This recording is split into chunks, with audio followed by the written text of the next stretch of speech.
Saúdo a você, meu irmão, minha irmã, você que nos assiste neste dia, com a paz de nosso Senhor e Salvador Jesus Cristo. Nós vamos, pela graça de Deus e sua grande misericórdia, mais uma vez examinar a sua palavra, para juntos caminharmos na direção da salvação que há só em Jesus. Há só um caminho, uma só verdade, um só batismo, e nós estamos procurando de todo o coração, com toda sinceridade, servir a Deus na beleza da sua santidade. Vamos ler hoje no livro de Atos dos Apóstolos, meditando em alguns versículos. Vamos ler no capítulo 17, do versículo 15 em diante, até onde o Senhor nos dirigir, que nos fala a respeito do apóstolo Paulo, estando em Atenas. E a palavra de Deus diz assim, a partir do versículo 15. Atos dos Apóstolos, capítulo 17, versículo 15 em diante. E os que acompanhavam Paulo o levaram até Atenas e, recebendo ordem para que Silas e Timóteo fossem ter com ele o mais depressa possível, partiram. Aqui, essa ordem aqui não é de um ministério que já havia sido reunido e vamos formar aqui um ministério, vamos formar um estatuto e um é maior que o outro, esse aqui é presidente, aquele lá é vice-presidente, não é assim. Receberam ordem de algum servo de Deus, de alguns dos apóstolos, para que fizessem alguma coisa. Essa ordem veio de Deus para o homem, para dirigir a pessoa a servir a Deus. E enquanto Paulo os esperava em Atenas, Paulo já estava aguardando a vinda dessas pessoas. O seu espírito se comovia em si mesmo, vendo a cidade tão entregue à idolatria. O apóstolo Paulo estava em Atenas, aguardando a chegada dos irmãos e observava a cidade. Estava vendo ali aquele povo entregue à idolatria. Cada um tinha um ídolo, cada um servia um Deus, cada um fazia uma imagem, cada grupo de pessoas tinha a sua forma de adorar um Deus que não era o Deus verdadeiro. E Paulo começou a se desesperar em espírito, vendo aquele povo caminhando de uma forma errada, que ele sabia que estavam desagradando o Rei dos Reis, Senhor dos Senhores. De sorte que é aí que ele começou. Não posso deixar acontecer uma coisa dessa. Ele começou a disputar na sinagoga com os judeus e religiosos e todos os dias na praça com os que se apresentavam. Paulo começou a pregar o evangelho. Vou falar da salvação aqui para esse povo. Esse povo está caminhando por um caminho errado. E alguns dos filósofos epicureus e estoicos, isso aqui eram filósofos que cada um tinha um entendimento da vida, mas é filosoficamente falando, contendiam com ele. E uns diziam: o que quer dizer esse paroleiro? O que esse mensageiro, esse falador está querendo dizer aí? O que ele está querendo ensinar? E outros diziam assim: parece que é pregador de deuses estranhos, porque ele lhes anunciava a Jesus e a ressurreição. Então o povo começou a ouvir o que Paulo dizia, e ouviam o que Paulo dizia, entendiam o que Paulo dizia, mas não compreendiam a palavra. Eles nunca tinham ouvido a palavra de Deus. O que esse cara está dizendo aqui? O que essa pessoa está querendo nos ensinar? Eu não sei, está falando aí de um Deus que a gente não conhece. Tinham tantos deuses lá, então está falando de um Deus que a gente não conhece, porque ele estava falando de Jesus Cristo e da ressurreição. E pegaram Paulo e levaram ao Areópago. O Areópago era um lugar ali onde era próprio para a realização de palestras e discussões. Vem cá, vamos conversar ali no Areópago, onde todo mundo vai poder conversar com você vai... E levaram ele lá, dizendo: poderemos nós saber que nova doutrina é essa de que falas? Que novo ensinamento é esse que você está falando? Porque embora eles fossem idólatras, cada um tinha lá o seu ídolo, cada um adorava o sol, outro a lua, as estrelas e deuses estranhos e tudo mais, mas eles queriam uma salvação, eles não estavam fazendo aquilo por boniteza, não. Eles queriam realmente a salvação, e de repente chega uma pessoa pregando uma palavra diferente. O que você está querendo dizer com isso? Nós estamos interessados em saber, não é? E podemos saber nós que novo ensinamento é esse que você está dizendo? Pois coisas estranhas nos trazes aos ouvidos. Queremos, pois, saber o que vem a ser isso. Olha só o interesse desses atenienses. eles estavam fazendo coisas erradas, mas eles não faziam porque eles queriam errar.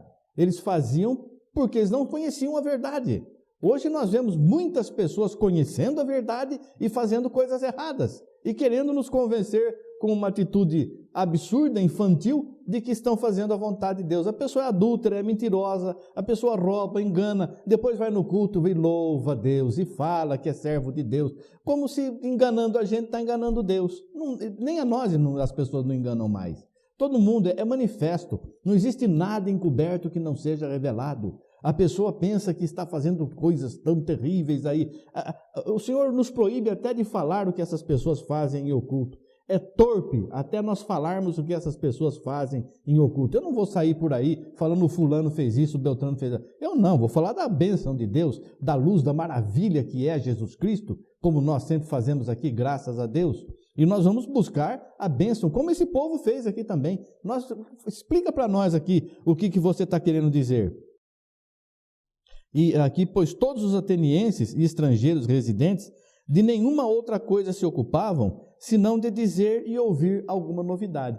Isso aqui é novidade, isso aqui é novidade. Isso aqui já era uma coisa errada também. É o chamado mexeriqueiro. Tem a pessoa que está lá na igreja, no meio da congregação, e fica contando, você ficou sabendo disso do irmão fulano? Você ficou sabendo disso da irmã ciclana? A vida da pessoa é falar da vida dos irmãos. Isso aí, o Senhor disse que o mexeriqueiro não tem parte no reino do céu, não. A pessoa, se é assim, tem que mudar de vida. E estando Paulo no meio do Areópago, disse: varões atenienses, em tudo vos vejo um tanto supersticiosos, porque passando eu e vendo os vossos santuários, achei também um altar em que estava escrito ao Deus desconhecido.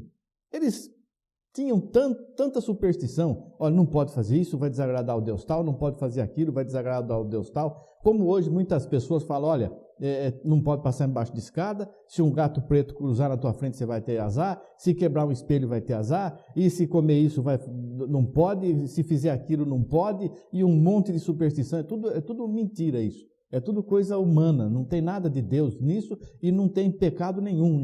Um gato atravessar a tua frente ou você passar embaixo de uma escada, precisa ver se não tem uma lata de tinta lá que vai cair em cima. Aí sim, precisa tomar cuidado. Vigiar primeiro, né? Vigiar e orar, mas que vai trazer consequências terríveis para você, o teu dia vai ser ruim. Isso tudo é superstição, é tudo mentira. A pessoa fica escutando horóscopo porque os astros, não tem nada disso não. Nosso astro maior é Jesus Cristo, e Ele que comanda a nossa vida, e Ele que manda em nós e prepara a nossa bênção, a nossa salvação e tudo mais. Pouco me importa o que a constelação daqui e de lá está querendo dizer, não está querendo, não quero nem saber. Eu quero saber o que o Senhor Jesus Cristo, o Rei dos Reis, Senhor dos Senhores, tem para mim e tem para você. É isso que nós temos que fazer. E Ele prometeu, estou convosco todos os dias. Eu não preciso ficar vendo previsão, não. Eu já sei que eu sou mais do que vencedor em Jesus Cristo e você também. Você é mais do que vencedor em Jesus Cristo. Vamos permanecer em Jesus Cristo.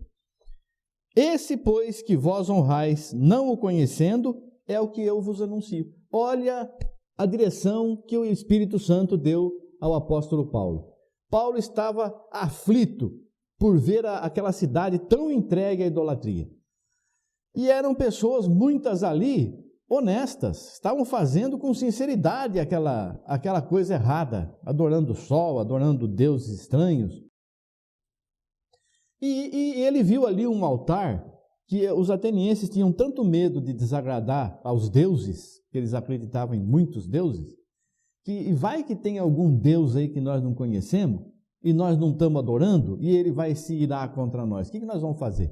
Então vamos fazer um altar para um Deus que nós não conhecemos. Nós não conhecemos o Senhor não, Deus, mas nós estamos fazendo esse altar aqui de medo, de temor, né?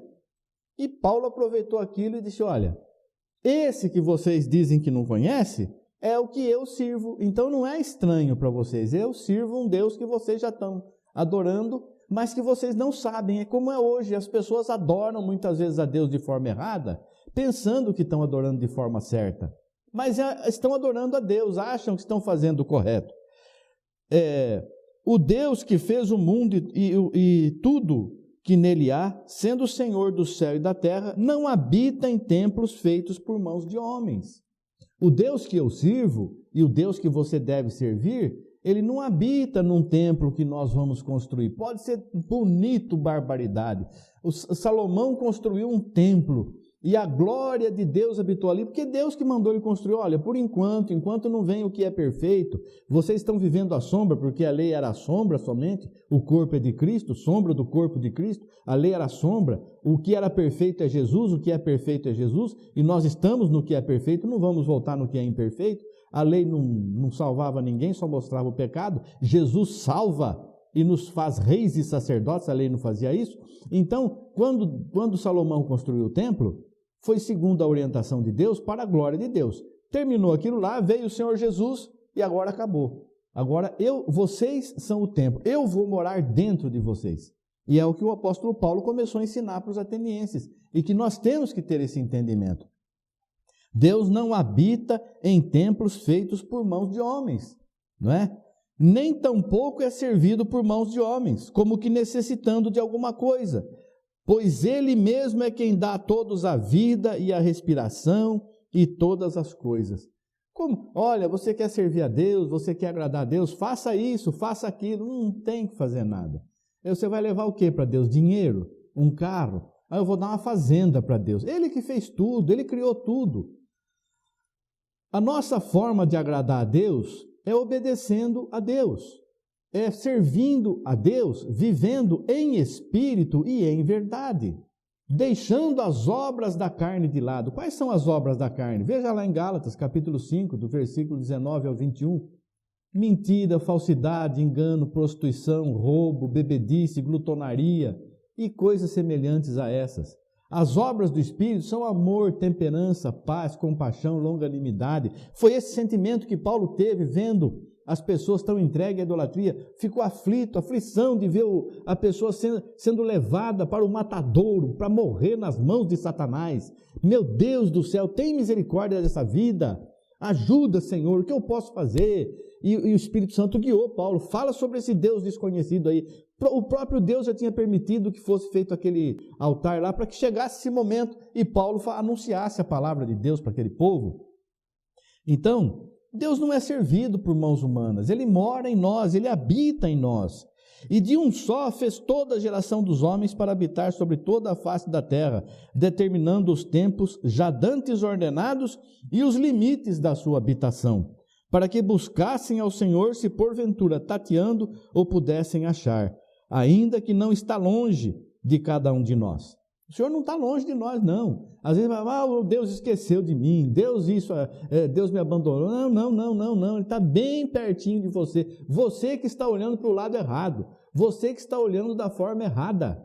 Você se dobre ao Senhor Jesus Cristo. Aceite verdadeiramente a Jesus na tua vida e sirva ao Senhor Jesus. Veja só, porque nele vivemos e nos movemos e existimos, como também alguns dos vossos poetas disseram, pois somos também sua geração.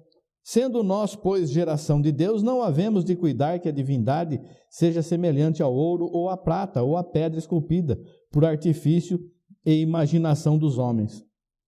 Mas Deus, não tendo em conta os tempos da ignorância, anuncia agora a todos os homens em todo lugar que se arrependam, porquanto tem determinado um dia em que com justiça há de julgar o mundo, por meio do varão que destinou, e disso deu certeza a todos, ressuscitando dos mortos. Quem que vai julgar? É Jesus Cristo. Quem ressuscitou dos mortos e não morreu mais? Porque houve outras ressurreições. Lázaro ressuscitou, mas depois morreu de novo. E outros, na história, aqui na palavra de Deus, nós vemos. Ressuscitaram, mas morreram de novo. Jesus ressuscitou para nunca mais morrer, venceu a morte. Esse é que vai nos julgar, segundo a palavra que Ele nos deixou. Então, nós não temos que pegar ouro e prata e pedras preciosas e fazer uma coisa e confiar, porque é de ouro isso aqui. Para nós tem valor, mas nós temos muito mais valor para Deus. Nós somos o ouro de Deus, nós somos a prata de Deus. Ele quer morar em nós, Ele quer habitar na tua vida, Ele quer fazer de nós instrumentos de justiça sobre a face da terra. Ele quer glorificar o nome dEle na tua vida, mas Ele precisa estar em você, e você fará as obras de Deus. O Senhor Jesus mesmo disse, vocês estão vendo essas obras que eu faço? Vocês vão fazer maiores, porque eu vou para o Pai, e depois estarei em vós. Nós vamos fazer em nome de Jesus. Quem faz em nome de Jesus é aquele que cumpre a palavra de Jesus. Então seja você também um obreiro de Deus, um mensageiro de Deus, um anjo de Deus, alguém que leva a salvação, não a contenda, a divisão, a mentira, mas a salvação. Leve a bênção, leve com você o bom cheiro de Cristo. E onde você passar, as pessoas sejam abençoadas. Que Deus abençoe você e toda a tua casa, e glória, toda honra, toda glória e toda a bênção e maravilha sejam dadas ao Senhor Jesus Cristo, que é merecedor de todo louvor, de toda honra e de toda glória. Deus abençoe você e toda a tua casa, em nome de Jesus. Amém. Graças a Deus. Obrigado, Senhor. Amém. Amém.